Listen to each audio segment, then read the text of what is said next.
Right, welcome back to another H2F education class. So we've got Mr. Jon Walker here today with us. So we're going to be talking about habits and how we build them, overcoming weaknesses, strengths, whatever we want to call it, right? But I'm gonna turn it over to Jon, kind of give us a background of who he is and kind of why he's here today. Sure. Well, I appreciate that. Appreciate the invitation to be here. Always glad to be able to work with the Guard. And so again, my name is Jon Walker. Got a background in many things psychology, I like to say. So I've got a bachelor's in psych from Eastern Kentucky University. And then I've got a clinical master's as well from EKU. And then I studied sports psychology, where I worked on my doctorate down at Florida State, and really looking at the science behind how your mind works and how do you get your mind in tune with your body more than anything. So looking at success principles and how does somebody be competitive but also consistent across time and domain when it comes to the things that they're trying to accomplish. And so was very fortunate to be able to work on the R2 program and that contract for about 9 years, where I got introduced to a lot of you fine folks. So. Perfect. And I think that kind of gives us a good strategy going into what we'll be talking about, is using your background and experience to kind of help others to grow habits through things. And so I think we know that there's a myth out there of how many days does it take to create a habit. Sure, and the one that I think pops to everyone's heads is 21 days, right? Yep. Let's debunk it, approve it. What's your thoughts on that? Yeah, no, we can definitely dive into that. So,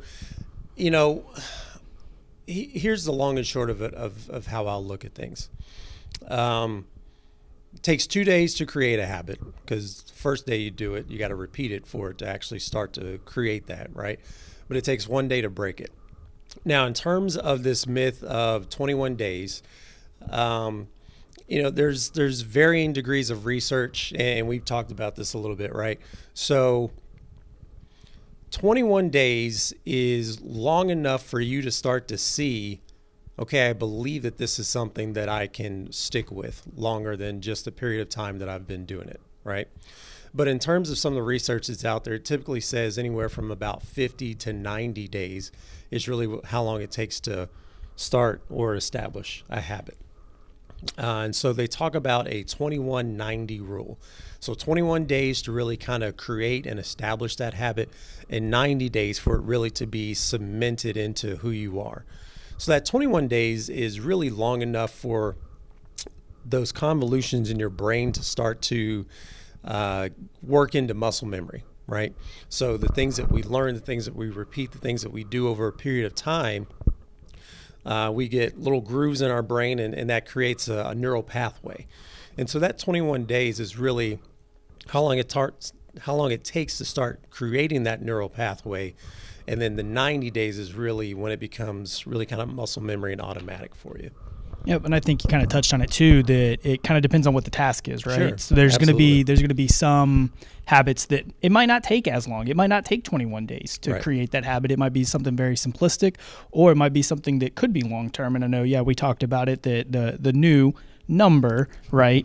Bunny quotations for those that can't see it, is 66 days, which is still in Jon's 50 to 90 day range, right? It's in there. Yep. It's in there. But when we look at these studies that are talking about how do you create a habit, one, they're very subjective, right? Very subjective, based upon the person, the individual, the task at hand. There's a lot of variables that go into it. But if we're trying to create a habit of running every day, that's probably going to be a long-term commitment. Yes. Would you say, right? Yes, absolutely. And so you're exactly right. When it comes to the length of time it takes to establish a habit, right, it really does come down to the task at hand that I'm trying to do. If it's more complex, and complex being both from a mental and a physical standpoint, then it's going to take longer for that to be established. If it's lower bandwidth, maybe mentally or physically, then I can probably create that habit a little bit quicker over time. Yep. And would you agree or disagree that if it's a habit, it should be a lifelong thing, or if you don't do it anymore, it no longer becomes a habit? Okay, I see what you're saying. So initially, the way I was taking this is, if it's a habit, is it something that I do over a span of life? And what I was going to say to that is, you do a habit for as long as it's necessary, as long as it's beneficial to you. Because we may get this a little bit later, but there's obviously productive and counterproductive habits, right? But again, I think if it's a productive habit for you, then yeah, it's something that you will hopefully want to establish over, once you've created that, over the rest of your life, and to some degree. Yep. And I think we can generalize, and I guess this isn't for everybody, but I would say for the masses, most people probably want to be more productive and have more energy throughout the day. Sure. I think that's a fair statement. And I think that in order to do that, there's got to be some actions that lead you up to that. And I think that, I know we're talking habits, but there's probably the actions that lead you to the creation of the habit is really what we're probably going to hone in on, right? Everyone wants to say, hey, okay, I created a habit. However, what did you do to create that habit? Yeah. And so is there some simple things that you would suggest to do to simplify things that might help people get started? So there's a couple great books out there when it comes to talking about habits. So one is The Power of Habit by Charles Duhigg. Another is Atomic Habits by James Clear. And both of them really talk about this aspect of creating habits. One, it needs to be easy, right?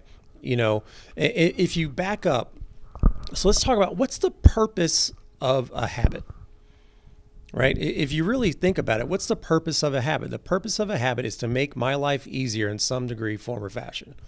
That's the whole reason that they're established. Habits save time. They take away, mental bandwidth. They become automatic over a period of time, which is why after we've created them, they can be tough to break, especially if we're talking about non-productive ones.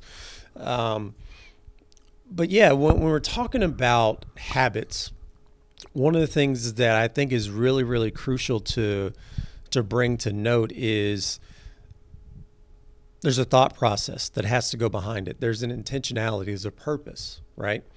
And so if you look at, and this is just the way that I've just through my studies and just observations over years and working with people, kind of the ways that I've seen things come together when it comes to habits, beliefs, identities, and actions, behaviors, and that sort of thing. So I look at it through the lens of who I am. My identity is based upon my beliefs, right?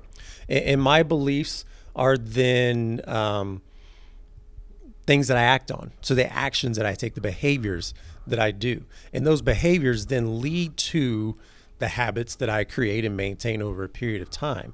And those habits then reaffirm the identity that I've established for who I am. But in between those linkages, so if you think about that as a cycle, right? So you've got identity, you've got beliefs, you've got behaviors or actions. Those behaviors or actions lead to the habits, and those habits then reinforce the identity. Everywhere within that, if we think about that cycle as a wheel, everything within that has to be upheld by spokes, right? And those spokes really are your thoughts, your self-talk. What are you telling yourself? And what are you reinforcing at every stage and every phase throughout that cycle? And so that's really kind of how habits are created. That's how they're reinforced, because you may, again, if you look at it from an aspect of thoughts, if I think that I am a good father, right? That's who I believe part of my identity is, then I'm going to have thoughts that reinforce that, right? And that's part of the beliefs that I have about myself. And those beliefs lead to the actions of what I believe a good father would do. And those beliefs, those actions are then reinforced by the habits that I've created for myself. Having 4 kids, 15, 6, 4, and 2. And again, that reaffirms the identity that I have as a father. Cool. And I think that that's a good point. And I think that we can kind of go into some habits that are maybe core habits that are non-negotiable for you. Like what are some things that are non-negotiable that you know that if you have that belief system of I'm a good father, what's some habits that not necessarily make you a good father, but what are some things that are your non-negotiables that you know that you have to do every day to be you? Sure. No, I appreciate you asking. So these, there are four of them for me, and one is reading. So consistently putting in good content for me in terms of reading, some sort of audio podcast, something like that. Making sure that I say I love you to my wife. And the last one is some form of movement throughout the day. And indirectly, those do help me be a better father, helps me be a better husband, helps me be a better professional, a friend. Because again, if I'm consistently putting good things in, if I'm moving throughout the day and I'm reaffirming, the important relationships that I have, then again, that feeds back into the identities that I have as well. Yep. And I think that we kind of already touched on the action builds the habit creates the identity, right? What are we already talked about simplifying things, and we brought up some good books to talk about. Yeah. What are some simplified actions that you think someone could take to be successful if they're on a new journey of trying to create a new habit? So one of the things I would say is, do you understand what you're trying to accomplish? That's the first thing that people have to get clear is, do you understand what you're trying to accomplish, both in the short term and in the long term? Because again, what's the purpose of a habit? The purpose of a habit is to make life easier for me. So if I understand what I'm trying to accomplish, then the habits that I want to build are then bringing me closer to that end goal, that end state, right? But once you get past understanding what it is that you're trying to accomplish, I think some easy things to do are start small. Start small, because again, you're looking to, whether you believe it's 2 days or 102 days in terms of how long it takes to create a habit, it starts with day one, right? Start with day one, start small, but also have some accountability built into that. Who are somebody that you need to be accountable to? If I know that every Wednesday at noon, I'm going to be giving Lieutenant Abshire a call talking about my progress on X habit, well, then that's going to help me stay accountable to the things that I said that I was going to do, right? Another thing I would say is build in some sort of small reward system. Now here's the thing. If you've got, a fitness or a weight loss or some sort of nutritional type habit that you're striving for, then make sure that your victory or your celebration doesn't detract from that. So it's not a bowl of ice cream. It's not a couple cookies at the end of the night, something, but, maybe it's it's a conversation with somebody, or it's, instead of doing, a certain kind of cardio, you take a walk with your spouse or whatever it is. But again, think about something that can be rewarding to you along that journey. And again, don't start off overly ambitious. Plan big, work small. I think that's one of the things that people kind of lose sight of is they plan big and then they want to work big. And you've got to work up to working big, right? And what working up to working big really looks like is small successive things over a period of time, right? The journey of 1,000 miles starts with a single step. And so we understand that it's just in that single step over and over and over again. So those were the things I would say is have some sort of accountability system, have some sort of way to kind of reward yourself throughout that, and start small.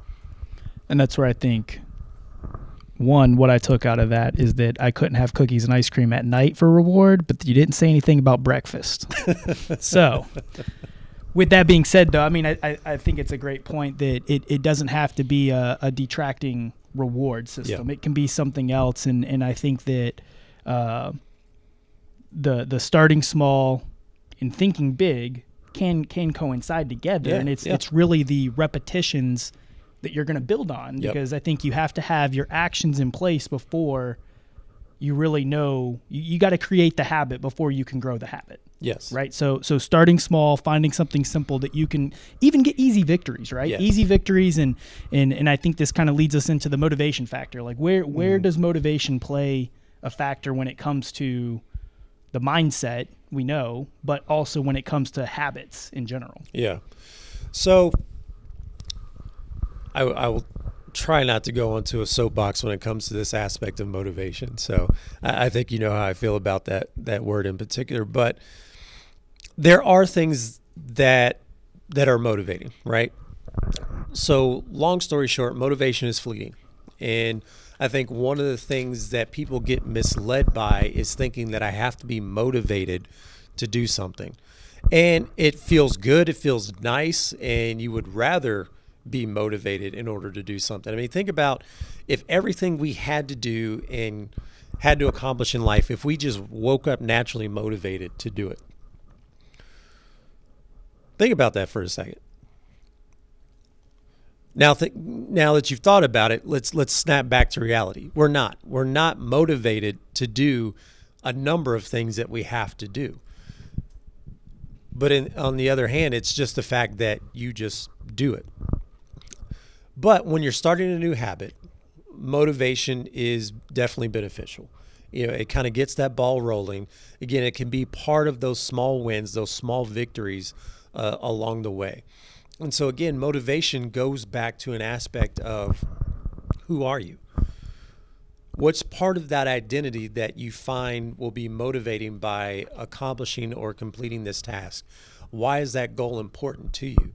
And so if you can tie that goal to the actions, then therein lies your motivation, right? And I think that kind of goes to, is it enough to change a behavior to get the results that you internally want? So short answer, no. And the reason is it's not enough to just change a behavior. Because if I don't change a thought process, if I don't change the lens in which I see things, then the behavior change in itself is going to be temporary. Right. And so let's take an example. Every January 1st, what's a common goal or, resolution that people set? I'm going to go to the gym. I'm going to go to the gym. I'm going to lose weight. I'm going to get fit. It's something in that realm. Right. And it's probably the same goal you set in 2022. Same goal that you probably set in 21. Everybody gets a pass for 2020, right? But, you've probably been setting this same goal for a period of time. And first week of January, you're good. You're motivated. You're pumped up. You're telling yourself, I'm really going to do it this time. Second week of January, you're feeling good. You make it all the way through the month of January, right? But then February hits, life starts to come in. Maybe something unexpected happened. Maybe you got to be over here. Your job's sending you this way. Something's happened in the family. Distractions, barriers start to show up. And so if all I'm focused on is trying to change my behavior, but I haven't changed the way I think about things, then very quickly those barriers, those distractions are going to be destructions in terms of the goals that you're trying to accomplish, because you have not changed the way that you see yourself. You have not changed the way that you see your circumstances. And so if you see that you fall under the circumstances instead of being able to rise above them, that's a thought process. That's a mentality. That's an intentionality when it comes to how you're approaching life. And so if I'm only changing behaviors, that's temporary, because in order to sustain behavior change, it takes me being able to look and see things differently. And I think you bring up a really good point about unhealthy mindset, right? Yeah. Like, how do you break an unhealthy habit if it's something that has been instilled? Because I don't want to say that we've become lazy, but we started doing something and then we maintain that and it's negatively impacting us now. Yeah. How would you change that? So again, you think about a habit is something that helps us deal with the world in some way, right? In our minds, it makes the world easier, whether it's smoking a cigarette because, it's a stress reliever. Maybe it helps me, keeps me from eating things that I don't want to eat or whatever. Maybe it's biting my nails because in that moment I'm feeling anxious, and being able to chew on my nails a little bit gives me a little bit more sense of control, whatever that unproductive habit may be. And I don't necessarily want to call it bad, because one habit for somebody, may be productive, whereas for another person they've outgrown it or it's no longer productive for them. So, but in terms of breaking it, one of the first things you have to do is you have to be able to make it unattractive. If smoking a cigarette is no longer attractive to me, then I'm less likely to do it. If biting my nails is no longer attractive to me, then I'm less likely to do it. Another thing that you have to do is you have to take away how easy it is for you to do that thing. And so let's say that I go out and I get a manicure, right? But I've got a habit of biting my nails. Well, now I've spent money on this manicure, and my nails actually, they look pretty decent. It's no longer easy for me to chew on them because, one, I'm literally chewing away the money that I've spent to do that. So one, don't make it as easy for you to do as it is. Another reason that habits form over a period of time is just because they're easy to do, which is one reason why good habits are hard to form, because it's not necessarily easy, right? So those are two strategies that I would say is make it unattractive to you, and take away the ease in which you can accomplish that thing. And I think that, that's it all comes down to the mindset, right? Yeah. And so, where there's lots of goals, and I know we already talked about it. January 1st comes around, resolutions come, and we want to do something physical. Yep. Usually, I feel like is where most people lead. And of course, the gym is an easy outlet. Sure. And it's more of a societal norm at this point of, well, why are we not in the gym the other 11 months, right? It's simple to think about, but we don't do it. And why? What in the mind creates that on January 1st, I have to do X? Yeah. Why doesn't our mind want to create a February 1st or March 1st or whatever it is? What's psychologically going on in our head that has created that societal norm of creating a resolution that we think we have to go do something? Yeah. So no, that's a great question. And have you ever met up with somebody and maybe you're all talking about something? Maybe it's Tuesday, maybe it's Wednesday, and say, oh, we'll get together at the beginning of the week, right? And so there's something psychologically satisfying and pleasing about doing something at the beginning, or starting something at the beginning, whether that's beginning of the week, the beginning of the month, or the beginning of a new year. That's part of the satisfaction that we have in terms of it's almost kind of an element of control. It's like, well, I can't control the rest of this week, but I know that I can start fresh on Monday. I can't control the rest of this month, but I know I can start fresh in June. Well, 2023 is already a wash, but 2024, that's my year, right? And so there's just this aspect of being able to start something at the beginning of a time period that is almost a refresh, and gives our mind psychologically the satisfaction of, all right, well, it's something new, and whatever's behind me is behind me, and now I can move forward. You don't start new things on a Wednesday, You don't start something new on a Thursday. It's like, well, I only got a couple days left in the week, right? Why would I start then? I might as well start at the beginning of the week.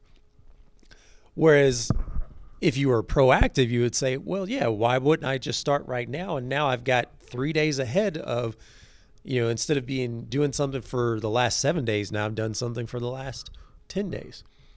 If I know that January through March, the gym is going to be ridiculous, and I've already started thinking that I want to have a healthier lifestyle, a more fit body or something like that, why wouldn't I start going to the gym in October? maybe November. Get ahead of it. Get 60 days ahead of it so that I've already got a routine. If we're talking about 66 days is the new set point, right?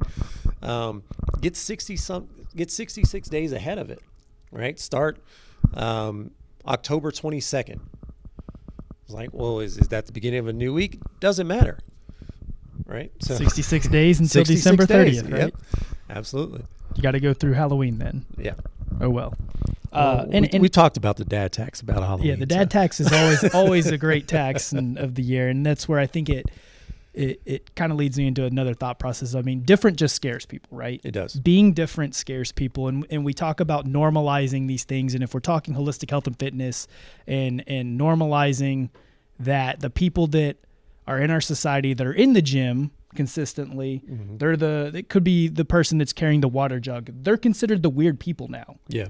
But in reality, they're bettering themselves. They are. And the rest of the society is I don't want to call them lazy, but we've kind of downgraded our norms to where the higher standard of health is now the weird or the non-norm, right? Yeah. So what would be your thoughts on if everybody exercised, everybody had the motivation, they woke up every day and they had something new going on, how much better would everybody be if we normalized health across the society and not just in the Army? Wow. I mean, if you normalized taking your health, your nutrition, movement seriously, and let's not even say normalize it. What if we didn't need to be, again, going back to that statement, what if we didn't need to be motivated to do those things? We just naturally, what if that was our habit, right? What if that was our habit?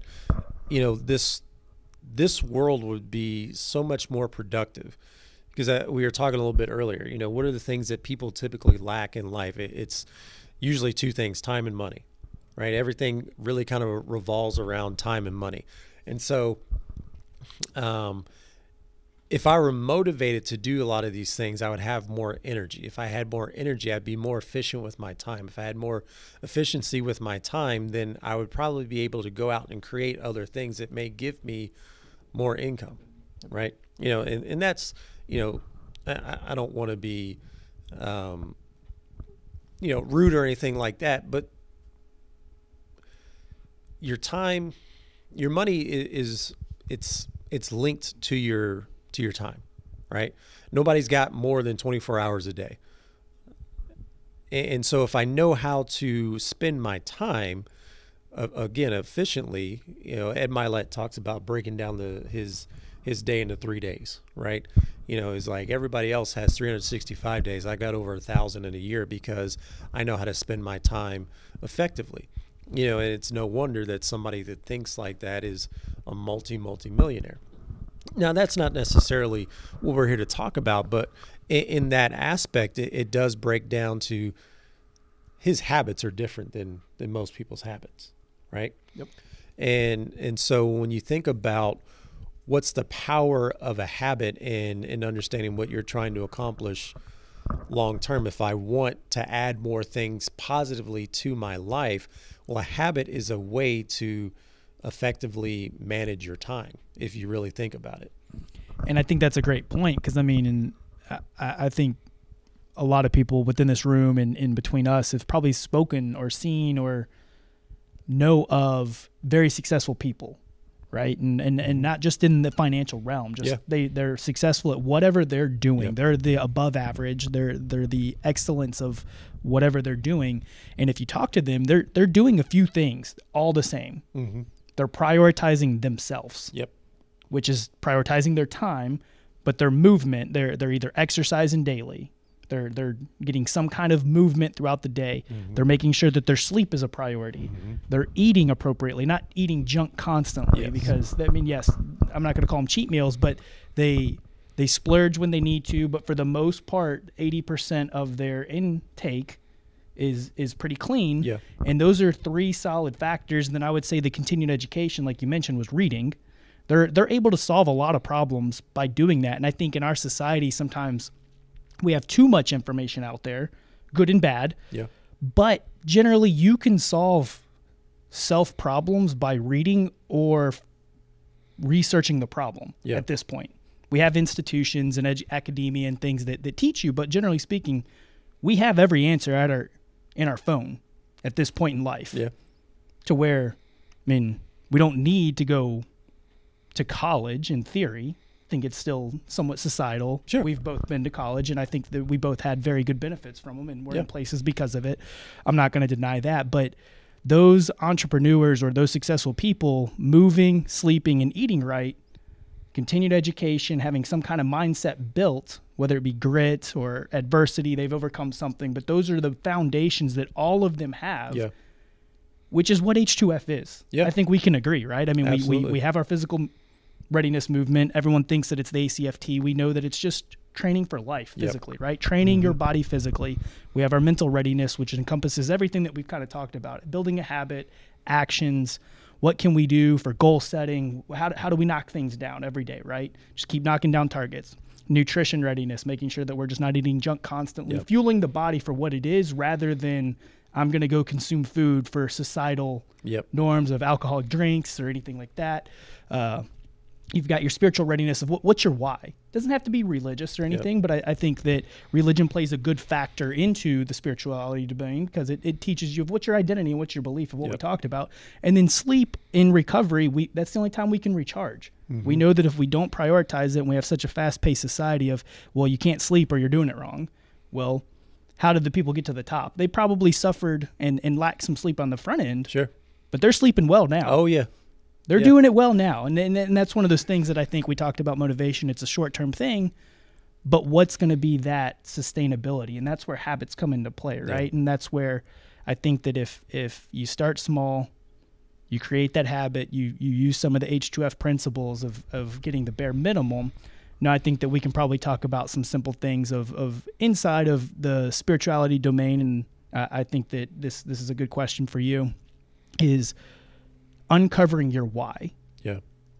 What would you tell people or ask someone to figure out why they are the way they are?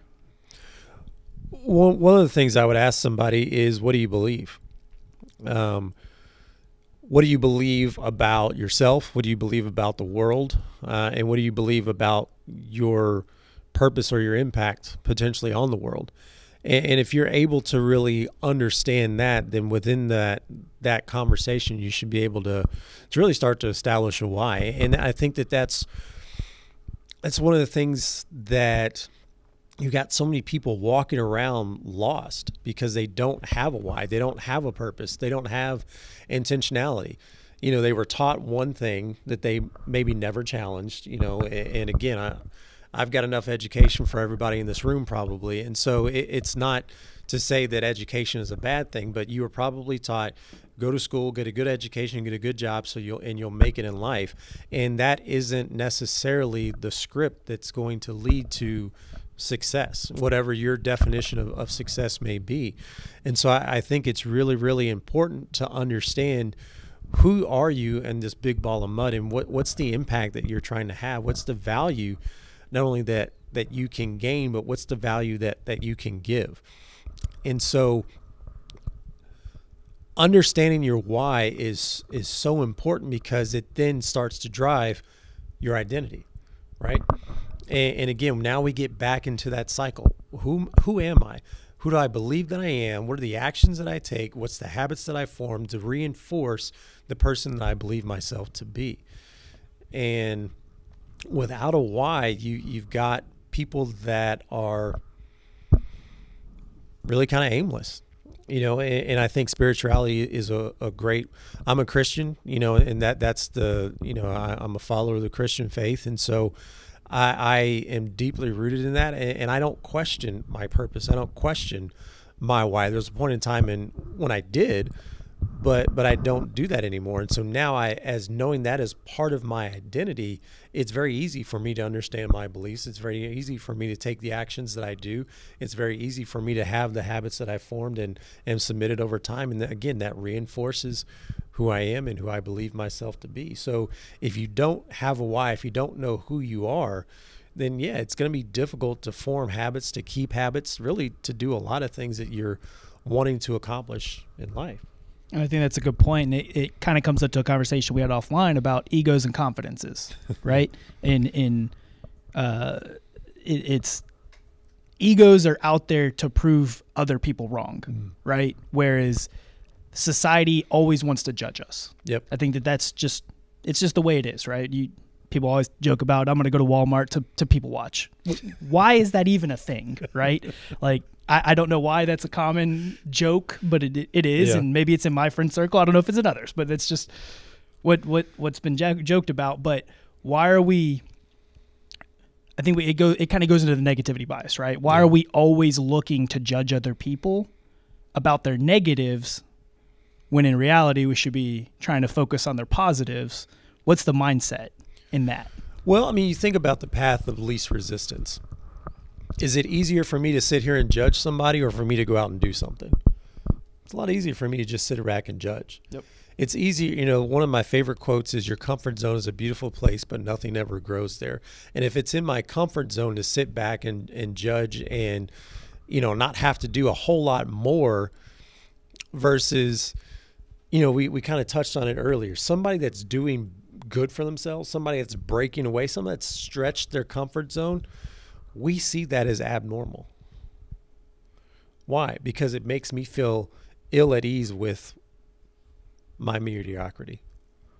If somebody else's success is now unsettling to me, it's one of two reasons. One, I'm jealous, and two, I'm probably not willing to do the things that they're willing to do. And there's a lot of hard work that probably goes into that. Yeah. And that's where I think some of those successful people we talked to, they were willing to put in the work, the hardships, and the risks at that point. Because I think you got to have some risk, right? If you're going to create a habit, you're going to have to. You already talked about, you only have 24 hours a day. Mm-hmm. My 24 hours might look different than your 24 hours, but does it change whenever you're looking at the outcome? And that's where I think it really comes down to is what is your why? And that's why I brought that up is I think that you have to uncover your why, and you got to know why you're doing something, but you also have to know who you are. And I think that everyone had hardships. Everybody's been through adversity. It's the outcome of what happens. And then it makes us stronger and hopefully helps us out with creating more habits. And I think that it builds the confidence, right? Yeah. Confidence is what's going to maintain that habit, I think. Would you agree with that? I would say the repetition over a period of time builds your confidence in yourself that you can actually do it, right? Backtracking just a little bit, I listen to a lot of John Maxwell, read a lot of his books, and one of the things that he talks about is the fact that, he has spent a lifetime being an overnight success, because he'll do conferences and things like that, and people will come to him and say, hey, I want to do what you do. And he says, of course you do. Who wouldn't? He said, but are you willing to do the things that I did to do what I do? And that's really where the brakes get slammed for a lot of people, is they aren't willing to do those things. And so, excuse me. So again, if I understand what I'm trying to accomplish, if I understand who I am, then that drives me. But they're so risk averse. They're so full of fear. And I think that's one of the reasons that people either don't start or give up. Because if I see somebody coming into work that has, a gallon jug, and maybe they got some words of affirmation on there as they're drinking it or something like that, and I think that that's weird, again, it's because maybe I'm not willing to do that. Or maybe I fear not being able to be successful. Or if I don't quite hit my goal, then I'm more concerned about what other people think rather than what I think about myself. Yeah, I mean, and that's a great point, because I think that that's where a lot of people struggle with even getting to the starting line, is they're worried about the judgment of what if I fail. Yeah. And I think that's probably a good point in what would you tell someone that's scared to start because they're scared of failure? I've heard it said this way, in many disciplines of martial art, you've got a white belt and a black belt. And I've always heard, what's more difficult to obtain, the white belt or the black belt? And a lot of people will say, well, it's the black belt, and say, no, it's the white belt, because most people don't even start. And if you look at it through that lens, if you're taking that initial step, one, good for you. Again, build that support system around you that's going to help you continue in that vein. I've also heard it said this way: it's okay to have a bad day, just don't have a bad week. Maybe you have a bad week, just don't have a bad month. Maybe things fall apart and you have a bad month. Don't make it a bad year. And so often that's what happens from January 1st to March, 15th or whatever, is that people have a bad day, and now they think that that's indicative of who they are. And so then, they try to go back and they say, well, I'll just do double tomorrow, right? I'll do 2-a-days. I'll get up in the morning, and then I'll go late at night. Well, if you're establishing a habit and it's already a struggle for you to go work out once a day, what makes you think that you're going to be able to do it, twice a day, right? And so then now you're frustrated with the inactivity that you're taking. You're like, oh, 2024 is going to be my year. 5 months later. And that's where I think that's all of these are great points, right? I know I keep saying that's a great point because you get paid the big bucks. Well, I don't know about that, but we're getting there. And that's where I think that it obviously it's a mindset, and motivation does play a small factor, but I think that if you look at it, and I know you've brought up talking about different lenses, and I think that if you become obsessed with something, not interested, there's a flip there in your mind of yes. If you're obsessed with something, sometimes you can take it too far. Is there a point that you've taken a habit too far and you've gone over the edge? Sure. I mean, we've all heard everything in moderation, right?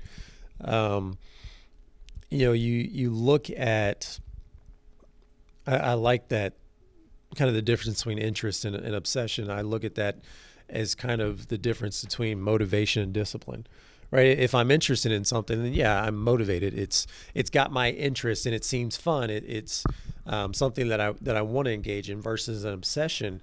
That's where your discipline just takes over. That's where your habits, your muscle memory it just happens. Maybe you've driven the same route to work every single day, and you don't even have to think about it anymore. You get in your car, you blink, and you're pulling into your space at work. And that's how your habits can form and be over a period of time. And that's the difference between needing to be motivated and just being disciplined to do something. And when you talk about this difference between interest and obsession, yeah, I mean, there's a difference between wanting to have, a fitness goal or a nutritional goal and going into an eating disorder, something like that. There's, people that start to get into disordered thinking when it comes to having obsessions. And again, I think it goes back to that aspect of everything in moderation, because can you work out too much? Yes, because again, part of the H2F model is rest, recovery. You have to rest. You have to recover. A couple of years ago, well, it's been more than a couple, but several years ago, I was working a third shift job. So I was working my normal job, 8 to 5, and I was also working third shift, 3 days a week, something like that. And so in amongst that, I was a father, I was working out. And so I had done a pretty decent leg workout. And so, day one after the leg workout, it was a little bit sore. Day two, day two is usually for me, usually the worst of it.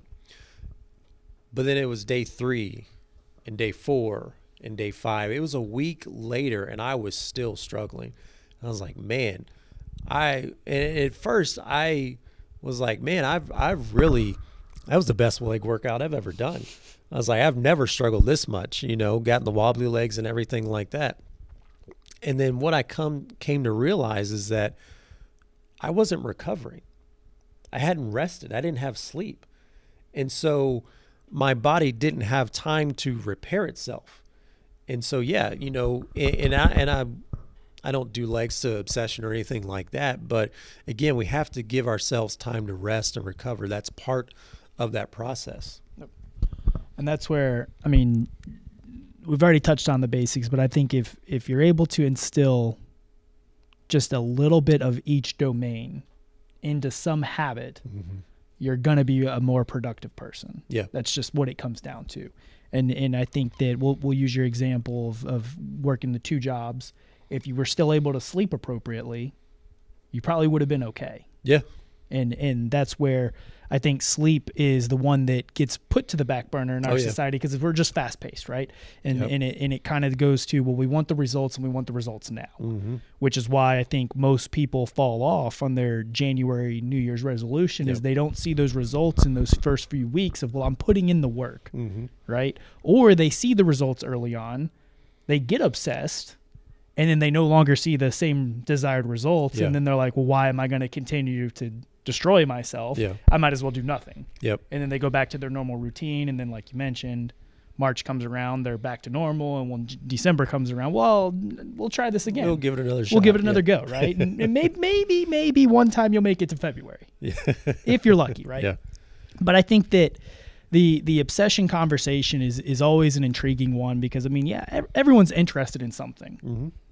We enjoy things, but are you really interested? And that's where I think that switch between interested and obsessed becomes a conversation. But when you think of obsessed, that word is a little weird, right? If you're like, I'm obsessed with X, well, then you get identified as that.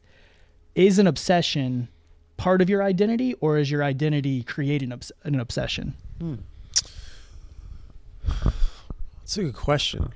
So let's think about this.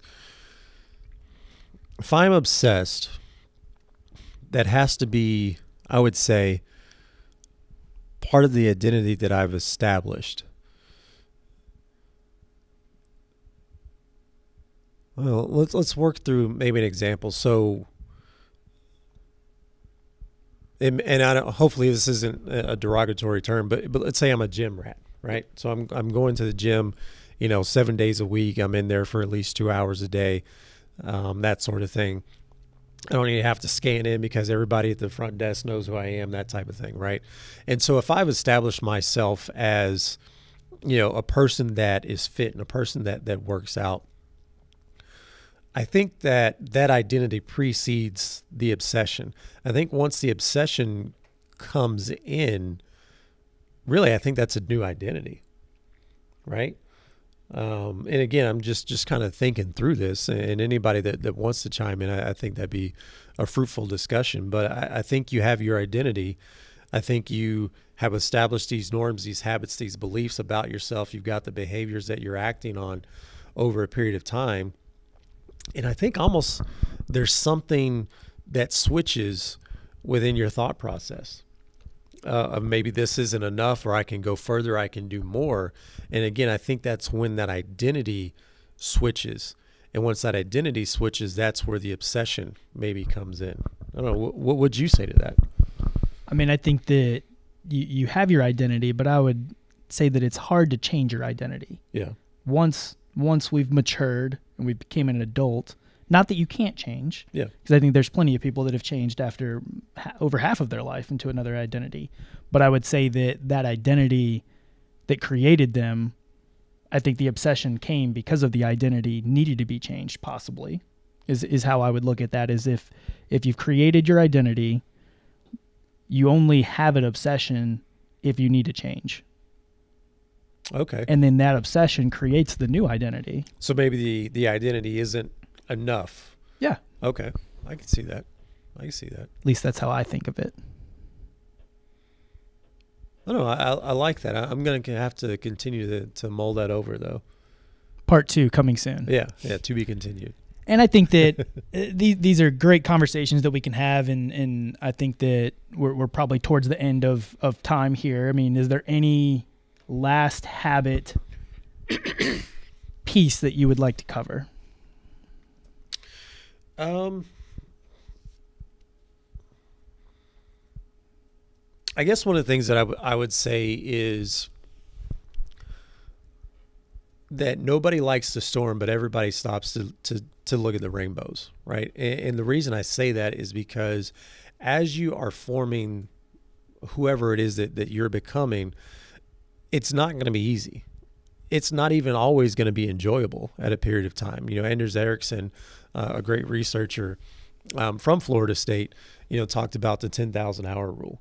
And one of the things that he talked about within that is that in order to obtain mastery over something, it takes 10,000 hours of dedicated practice. And within that practice, you have to understand that not all of that is going to be enjoyable. So that's going to be part of the storms, right? But then all of a sudden, after you started to get some of those results, people started to say, oh, Jon, it looks like you're losing weight, or you're doing this, or you're doing that. And they haven't paid attention to the last 90 days. They haven't paid attention to the last 6 months, maybe even the last year, right? And all of a sudden, again, it's that John Maxwell quote. It's like, all of a sudden, I'm an overnight success. It's like, well, where do you think the rainbow came from, right?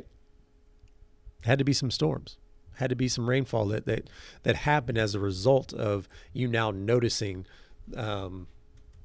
this beautiful thing that has now come from turmoil and struggle and strife and barriers and obstacles. So I like that.